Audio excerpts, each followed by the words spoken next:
নমস্কার বন্ধুরা। তো আমি আজকে দই দিয়ে একটা রেসিপি করব, দইয়ের কোপ্তা কারি করব, সেটাই আমি আপনাদের সঙ্গে শেয়ার করছি। এখানে আমি জলটা ঝরিয়ে রেখেছি, অল্প দই ও 1 কাপের মতো হবে। আর এখানে আমি ছোলার ছাতু দিয়ে দেব, জল ঝরানো দই, তার সঙ্গে ছোলার ছাতু, ভাজা ছোলার ছাতু।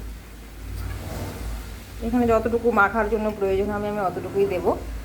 তো এখানে হলো স্বাদ মতো লবণ, হলুদ, তারপর হলো গরম মশলার গুঁড়ো, আর আদা আর কাঁচা লঙ্কার পেস্ট, আর অল্প একটু চিনি। এগুলো আমি সব একসঙ্গে মেখে নেব।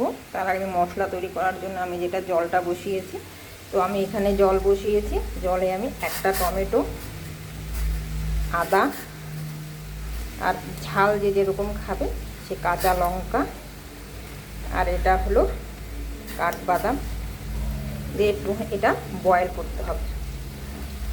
ততক্ষণ আমি ওই ছাতু আর ওই দইটাকে ডোটা আমি তৈরি করে নিই, তারপর আমি আসছি। এই যে আমি এগুলো সব হালকা করে মেখে, হাতে একটু তেল মেখে এইভাবে আমি কোপ্তার মতো করে নিলাম। কড়াই বসিয়ে দিয়েছি, এটা একটু ঘি বা বাটার দিয়ে ভাজতে হবে।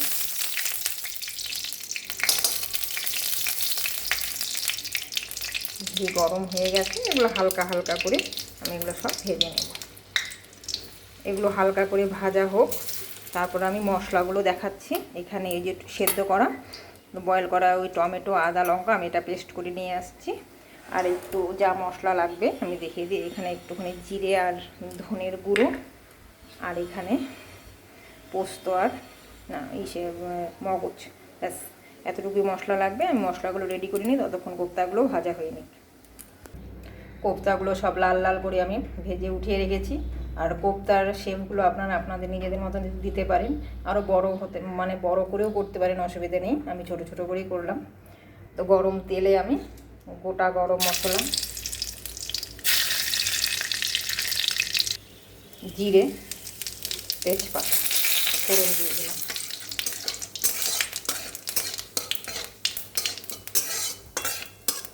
ফোড়নটা লাল হয়ে তারপর আমি পেস্ট করা সেই মশলাটা আমি, আর আদা, জিরে আর ধনের গুঁড়ো দিয়ে দিলাম।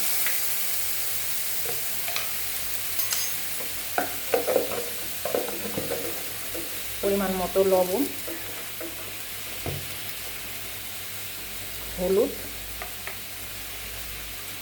আর একটু চিনি দিয়ে আমি এটাকে ভালো করে কষিয়ে নেব।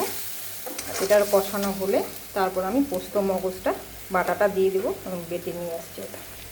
মশলাটা ভালো করে ভাজা হয়ে গেছে, মশলার গা থেকে তেলও ছেড়ে দিয়ে এখন আমি পোস্ত মগজ বাটাটা দিয়ে দিচ্ছি। পোস্ত মগজটা ভালো করে একটু ভেজে আমি গরম জল করে রেখেছি, সেটা আমি দিয়ে দেবো। ভাজা হয়ে গেছে, ওই যে লঙ্কা টমেটো পেস্ট যেটা আমি বয়েল করেছিলাম, আমি সেই জলটাই আমি দিয়ে দিই।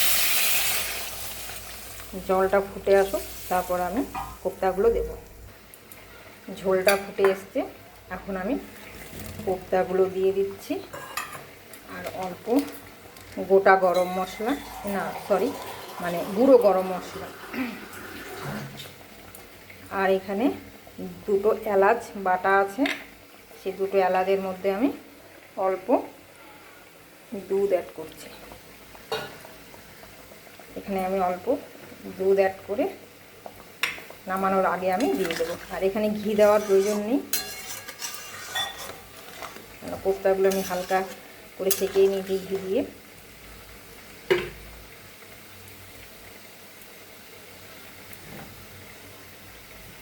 ওতে বেশি জাল করা যাবে না, তো এখানে আমি এলাচের গুঁড়ো দিয়ে